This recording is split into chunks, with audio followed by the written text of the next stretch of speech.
in biology. We have started with the 13th chapter, that is organisms and population.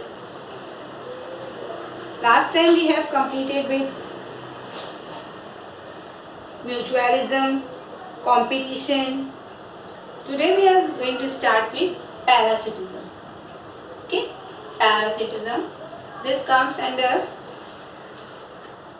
population interactions. We have started with population interactions. In that we have seen mutualism and competition. So today third one is parasitism. Now in that, first, what is parasites? Parasites are the organisms which are dependent on the host. Okay, parasites are the organism which depends on the host. And this type of interaction is known as parasitism. Means here two partners are present. One partner is known as parasite and the other one is known as host. So here the host will get which are in lost. Okay, parasites they are totally depend on the host. Parasites, these are of two types. One is ectoparasite and the other one is endoparasite. Ectoparasites are the parasites which are found on the external surface, that is the outer surface. Ectoparasites are the parasites which are found on the outer surface, that is external surface, means present outside the body of the host. These ectoparasites are found outside the body of the host. For example, lice which are present on human, then ticks which are present on dog, then leech. These are all examples of ectoparasite. Okay. The next is endoparasite. Endoparasites are the parasites which are found inside the body of the host. Endoparasite are the parasites which are found inside the body of the host. Means they remain inside the body of the host. Okay, example is ascaris which are found in the intestine of the human beings, and liver fluid which are found in the body of the sheep, and the liver of the sheep, that is liver fluid. Now these endoparasite, as they are present inside the body of the host, we can see they show special adaptation. Okay, they have evolved special adaptation. What are the special adaptation which are found in the body of the endoparasite? One is the loss of unnecessary sense organ. They do not have any sense organ because they are totally present in the body of the host, so they can directly get their food. Then presence of adhesive organs. Presence of adhesive organs. These adhesive organs are known as suckers. They have suckers, oral suckers, ventral sucker. With the help of this sucker, they suck the food from the body of the host. When they directly suck the food, they get the food from the body of the host. Then they have their loss of digestive system. In their body, digestive system is not more working like that of the other organism. Okay, why digestive system? The loss of the digestive system takes place in their body because they get directly digested food. As the food is directly they get, that is digested from the body of the host, they do not require the digestive system. So they have lost the digestive system and they have high reproductive capacity. Okay, they are mostly hermaphrodite. Yeah, ascaris male and female ascaris are present, but mostly they are hermaphrodite. Means both the sex organs are present in a single organism. Then the life cycle of these parasites are rather complex. The life cycle of these parasites are complex. Why they are complex? This involves intermediate host or the vectors. Sometimes they require vectors, okay, to facilitate transfer to the host. Whatever they have to transfer to the host, they require a middleman. We call it as a vector. For example, the malarial parasite. What is that malarial parasite? That is Plasmodium vivax. That Plasmodium vivax, it needs a vector. And a Plasmodium needs a vector, and then vector is nothing but that is mosquito. And this mosquito helps the Plasmodium vivax to transfer malaria to the host, that is the humans. Then majority of the parasites harm the host, है ना? Always the parasite harm the host. They are harmful to the host. They may reduce the survival of the host, the growth of the host, and also the reproduction of the host. Okay? They may reduce the survival, the growth, and the reproduction of the host. And they also lead to the death of the host. These parasites causes the death of the host. Means they reduce the population of the host. Okay? Indirectly, the parasites are responsible to reduce the population of the host, we can see. They might render the host more vulnerable to predation. Okay? By making it physically weak. They make the host weak. Then ectoparasite, as I said, lice is present, on the body of the human, sticks are present. Then the example also Cuscuta. Cuscuta is a total parasite which is found on the plants. Okay. Then another example here is brood parasitism. What is brood parasitism? This brood parasitism is found in birds. Now, what type of brood parasitism is there? Here, what happens? In here, the parasitic bird. Now, what these birds do? The parasitic bird, they lay their eggs in the nest. Now, which type of evolution is found here? The parasitic bird's egg is similar to that of the egg of the host bird in size as well as in color. So, the host bird is not able to distinguish between the parasitic bird, whether the egg is of parasitic bird or its own egg. So, that bird the host bird incubate the egg of the parasitic bird. Example here is Indian quail.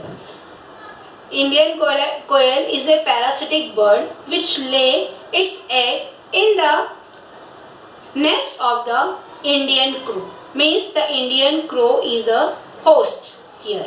Okay.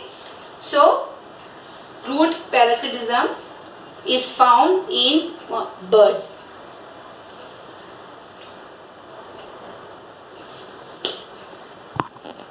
Next is predation. Now, the energy flow from one organism to the other organism is because of predation. The energy flow from one organism to the organism is nothing but predation. See, when we talk about predation, then what is there in our mind? We generally thought about tiger eating the prey, that is the deer. And always we think that tiger is a predator, deer is a prey. But it is not like that.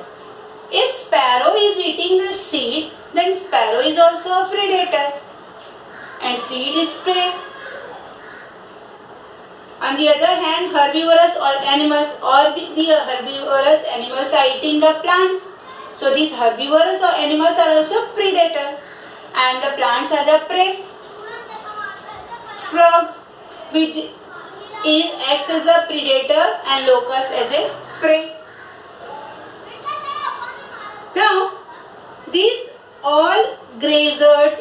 animals we are talking about, they eat the plants, and we know as the herbivorous animals. All they are the predators. The predator play a very important role here. What this predator do? They keep the population of the prey under control. To keep the population of the prey under control, predators are most ready. To keep the population of the prey under control, predators are most important. Okay? Without them, the prey species will reach very high population density. The population of the prey will increase tremendously, and that will be very harmful for the ecosystem. Okay? For example, if there is no frog, then what will happen? The locust will increase in density, and this locust will destroy the agriculture. Total agricultural land will be destroyed by the locust if the frog, that is the predator, is not present. Okay? Then biological control methods adopted in agriculture based regulate prey population.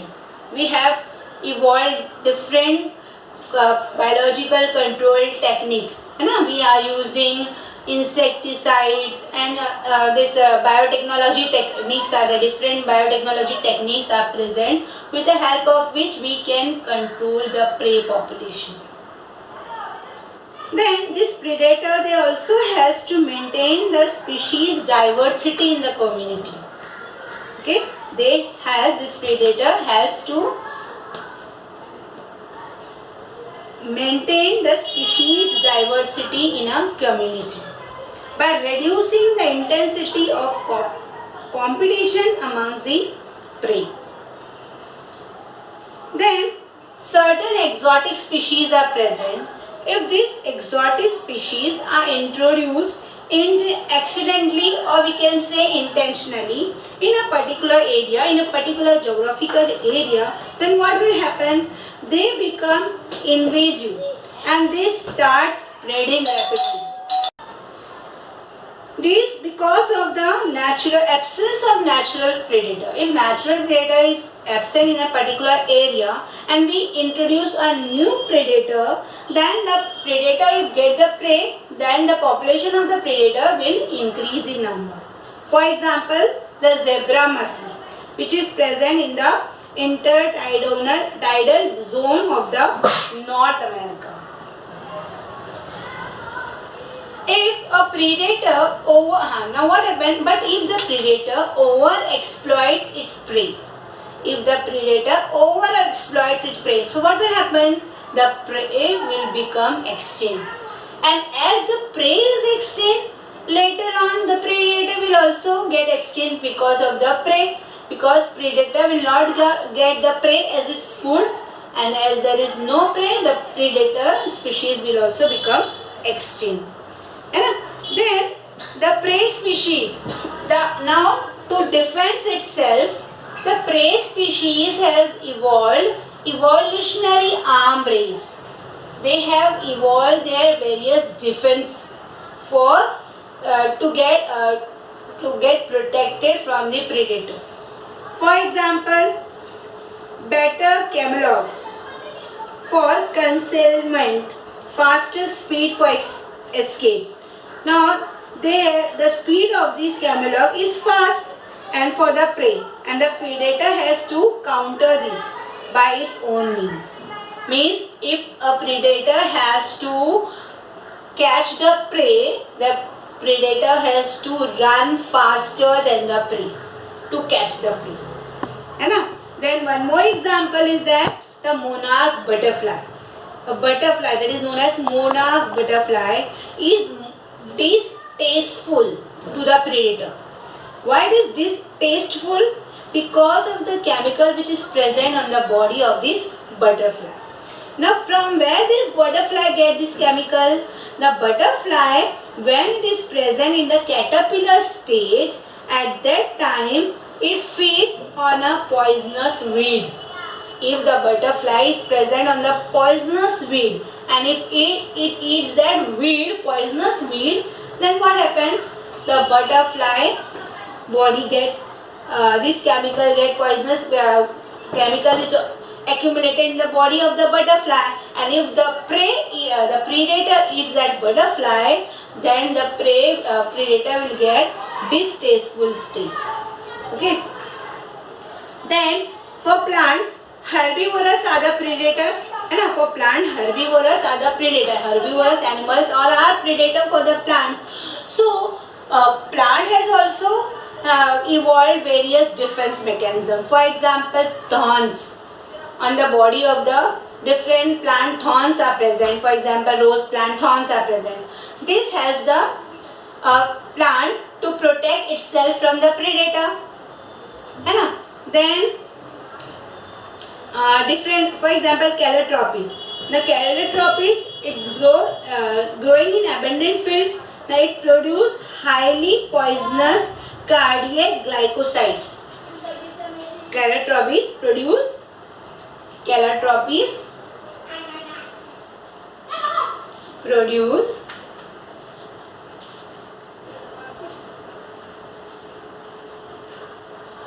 cardiac glycosides. Now what happened because of this cardiac glycoside, as it is poisonous, if any cattle or any goat eat that plant, so what it causes? Death of the cattle or the goat.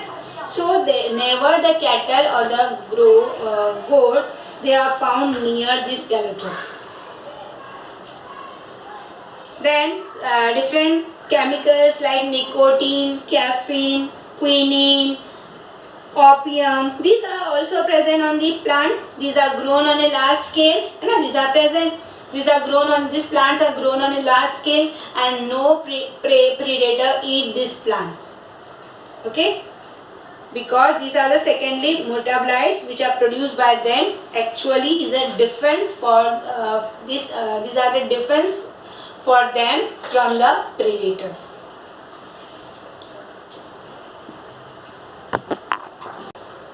Last is commensalism. Now, commensalism is a type of interaction, in which one partner is benefited, whereas the other partner is neither benefited nor harmed. Okay, this type of relationship means one is a type of relation. Commensalism is a type of relationship in which one partner is benefited and the other one is neither harmed nor benefited. For example, here you can see orchid. Here orchid grows on the mango tree. Here orchid get benefited. Why orchid get benefit? Because it is present in it is a small plant. It is a small plant, small herb, and it is present in a forest where the large trees are present. Okay, and because of large trees, the sunlight do not fall on the ground. So this orchid do not get sunlight to prepare its food. So they grow on the mango tree. They grow on the branches of some other tree. Okay, for example, is mango tree. So when they grow on the mango tree, they get sunlight from the plant. But they do not harm the mango tree in any way. So mango tree is neither benefited nor harmed. Then another example is clownfish. This clownfish, this lives on the sea anemone. Okay, on the tentacles of the sea anemone. As they are present on the tentacles of the sea anemone, this fish, that is clownfish, they get protection from the predators, because their predators stay away because of the poisonous tentacles, stinging tentacles. And in return, they do not harm the sea anemone. So the anemone does not appear to derive any benefit by hosting the clownfish. The sea anemone do not get any benefit from this clownfish, but here clownfish get benefited. They get protection because they are present on the tentacles, so no predator dare to eat them. Similar example is suckerfish, which are present on the shark. Suckerfish get benefited because they are present on the body. They get attached on the body of the shark, so they get free ride, and also the food from the shark. When shark gets the food, and some food when fall from the mouth of the shark, this suckerfish eat that food. Now in return, shark do not get any type of benefit, nor they are harmed. So here this is known as commensalism, where one partner is totally benefited but the other partner is neither harmed nor benefited. Okay, now by this we have completed our chapter, that is organism and populations, and simultaneously I have also completed my portion for the 12th standard. That is, I was having 4 chapters and I have completed all those 4 chapters. Okay, thank you.